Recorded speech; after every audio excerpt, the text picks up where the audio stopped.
আসসালামু আলাইকুম রহমতুল্লাহ। বৃত্তের ব্যাসার্ধ 10% কমানো হলে এর ক্ষেত্রফল শতকরা কত কমবে? সলিউশন: মনে করি বৃত্তের ব্যাসার্ধ আর একক, সুতরাং বৃত্তের ক্ষেত্রফল পাই আর স্কোয়ার বর্গ একক।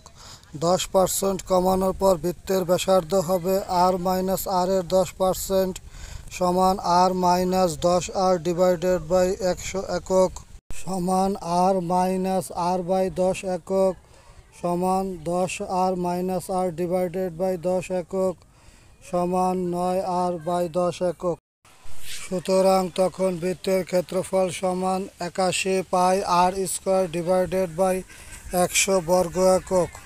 সুতরাং ক্ষেত্রফল কমে সমান pi r square minus 81 pi r square divided by 100 বর্গ একক সমান 100 pi r square minus 81 pi r square divided by 100 বর্গ একক সমান 19 পাই আর স্কোয়ার বাই 100 বর্গ একক। সুতরাং ক্ষেত্রফল শতকরা কমে সমান 19 পাই আর স্কোয়ার গুণ 100 ডিভাইডেড বাই 100 গুণ পাই আর স্কোয়ার পার্সেন্ট 100 100 এবং পাই আর স্কোয়ার কাটা সমান 19%। অ্যান্সার ঘ 19%।